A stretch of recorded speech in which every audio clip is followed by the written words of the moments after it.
Hello guys and welcome back to the channel. Oh, it's so exciting. We're into an elimination final again.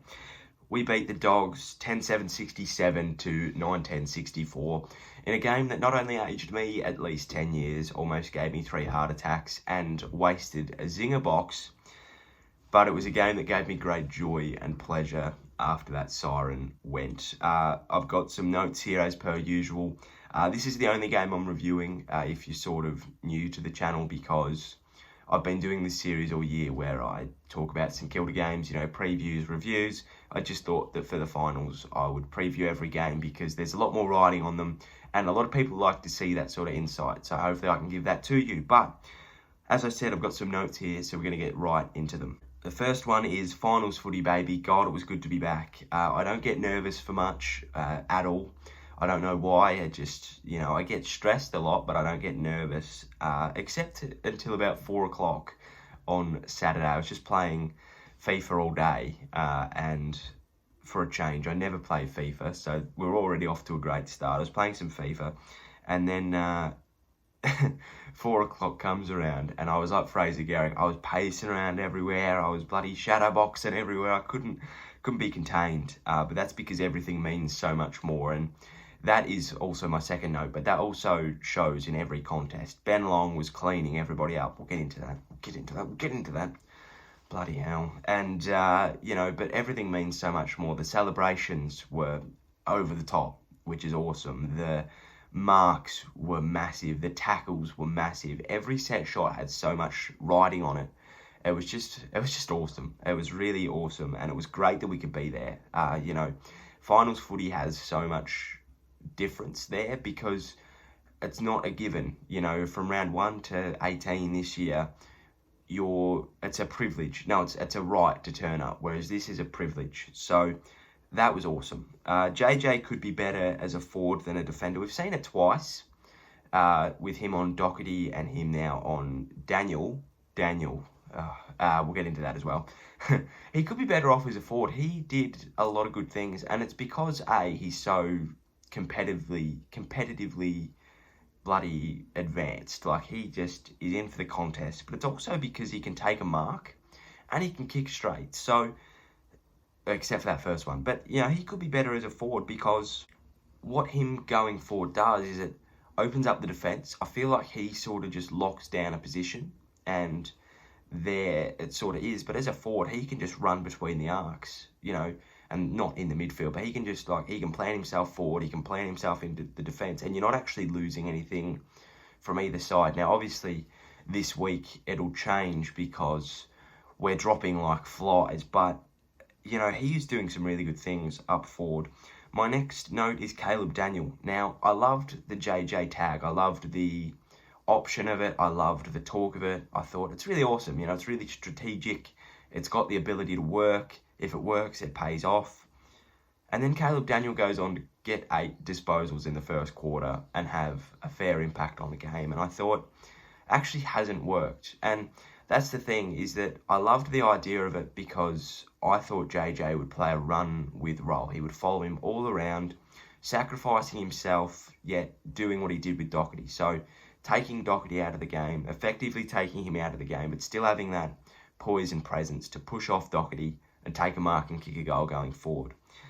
He didn't run with him. He basically just left him at the forward 50 and just let Daniel do his own thing, which is fine, but the midfield shouldn't have to pick that up because it just doesn't work, because then they've got a 7th around the ball. So I thought that JJ would have run with him. He did a lot better job in the second quarter and the third quarter. Obviously the third because we got on top. Fourth quarter, not so much, but that was a whole ground little kerfuffle. Damn. Goal for goal, it was really, really interesting. It was really good to watch. And that's the thing, usually in close games, I lose my proverbial. But this one I was actually able to watch and be enthralled in it. Like, it was so good to watch. Goal for goal, as I said, they didn't kick consecutive goals until the last quarter. We obviously kicked 4 goals to 1 in the third, so we obviously kicked 3 in a row. But yeah, it was really good to watch, and I hope that that's the sort of style we play next week. But also, the whole round was so good. It was such an awesome round to watch. Like, no game under 3 goals. They were all so exciting. They were all like on a knife's edge. Like, Brisbane kicked away in the end. Port Adelaide held strong. Collingwood just got over the line, and obviously we crawled to the finish as well. But I haven't seen a finals week 1 like that for ages, and I think it's the way it should be. Next, umpires. No, thank you. I do not want that number 22 again, if I'm completely honest. He was shocking. And again, it might sound like I'm salty, but, I think what the umpires have done is they've lost the feel for the game. And what I mean by that is Danny Boy Butler has committed a run-down and a half. Caleb Daniels taken a couple of bounces on the wing, big tackle, and he's driven into his back. Now, was he in the back? Probably. But how did he get into his back, right? He has chased down this bloke at probably 30 kilometres an hour for 40 metres.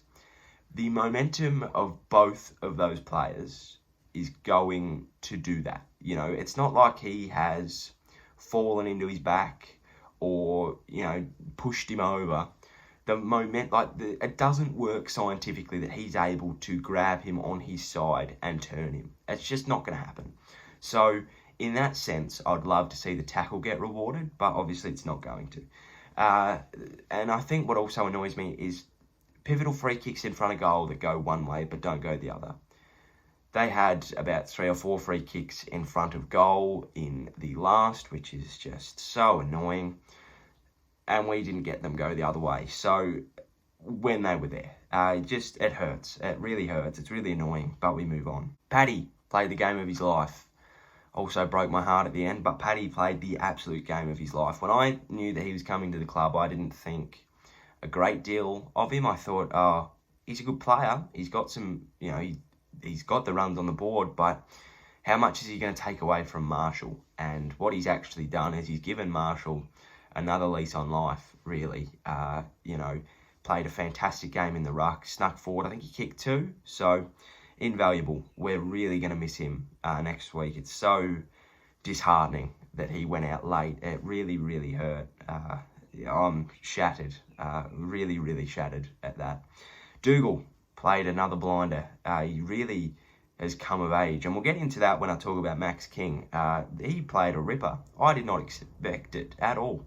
Had one little stuff up when he tried to kick it along the ground to Ben Long coming out of defence. Yep, that's what we do. But look, that 4th quarter was a shambles. We'll get into that after we get past the 3rd quarter.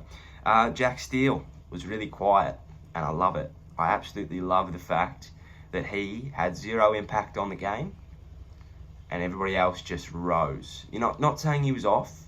He just wasn't having his best game, so I guess by that he was off. But everybody else just lifted, and that's what I really, really love.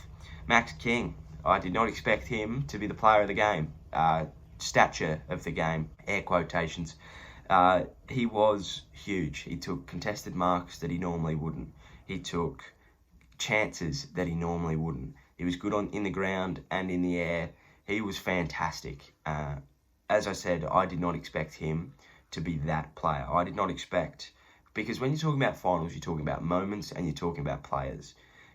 I did not expect Max King to create our moments and to be our player. But I'm so glad he was. He's going to take so much confidence going into next week. It's going to be not funny.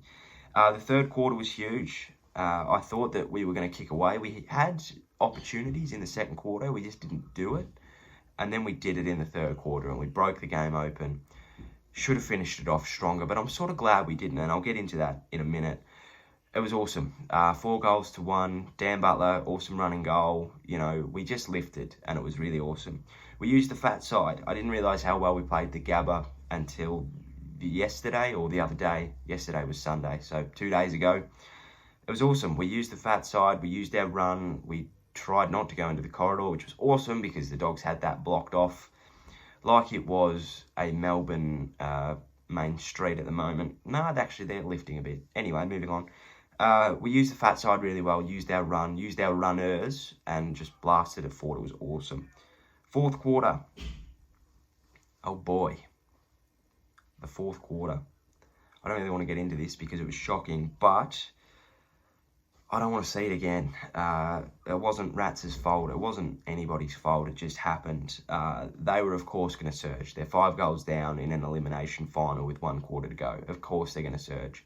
And I think our defenders did a really good job not to crumple under that pressure. I thought when they scored the first 2, it was going to be all she wrote. Plenty of time on the clock.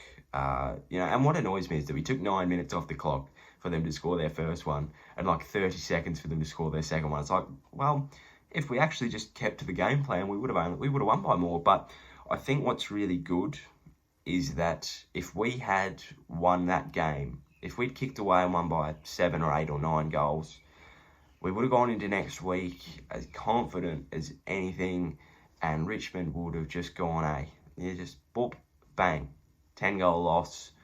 We lose on a sour note and we can't do anything about it. It's in the past. But what I'm glad about is that we took that hit. We got dropped a lot. We couldn't get it forward. We just had to dogfight and we won by 3 points. That win, A, means a lot more to us. B, shows us that we're not invincible. And C, shows us that no lead is safe in the finals. And I think that that's important because we're going to go into next week or this week going that we need to preserve every single lead we can. We cannot take that foot off the throat because the moment we do is the moment we lose. So that was really awesome. Koff played a ripper in the last quarter. He was just marking everything. I just love his style of footy. He's just so clean and composed, just uses the ball well, and he understands the time and points in the game. So that was really awesome. Hunter sometimes needs to be a pit bull and not a poodle. I love Hunter Clark as much as the next bloke. I think he's been awesome to our club. He'll be awesome for our club in the next 50 years. But sometimes, and he's got the composure like Pendlebury as well, but sometimes he just needs to stop trying to take people on and just get rid of it. In that last quarter, we were swamped. We were underwater, we were drowning. The arm's gone up to help us out. And Hunter's trying to manoeuvre his way through 40 people. And I love that because if it pays off, it's awesome. But sometimes you just need to bite the bullet and either A, take the tackle because you've kept your prior opportunity, or B, get rid of it. Just get it out at all costs because if you concede a free kick there you go forward and who knows what's going to happen. But I love Hunter's game style. I think sometimes he just needs to, bite the bullet and just get rid of it. Defence held strong, they did. I was really proud of them. We could have lost that game and we didn't due to some pretty clutch moments, so I was really happy with that. Tackles were nowhere to be seen, and that's a shame because we're a good tackling team. We just didn't quite show it. The forwards, pressure was there, it was just in a different way. We just ran instead of tackled. On to next week, I'll get onto that in the review, preview, my bad. This is the review. Honourable mention to Hannahs. A lot of people gave him a lot of stick all throughout his contract so far about he's not the player for us, he's not the player he used to be, yada, yada, yada. He's had a shocking run with injuries, number one. We've barely seen him, so that's neither here nor there. We took that risk with getting him. Unfortunately, it hasn't paid off. Injury-wise, obviously we would have loved to have gotten 50 games out of him, but we've only got, 15. So that is what it is. It is what it is. But he's built for these stages. And again, we haven't given him the pinnacle or the structure or the stage to perform until these last couple of weeks. He was huge against the Giants and he was huge again on the weekend. So for all of those people that have gone, he's worthless, he's, $800K a year down the drain, he's going to have lifted from this performance. These last 2 weeks, he's snowballed. He understands the stature of the game. And next year, when we get a full year out of him, he's going to be so much better all round, and then he's going to lift come finals. That's what he was brought in to do. So, yeah, look, on to next week. We're dropping like flies. I think with the Carlisle outage, we need to challenge the long suspension.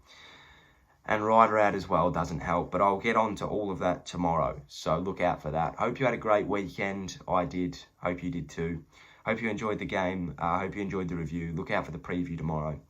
Take care, stay safe, cheerio, sayonara, and goodbye.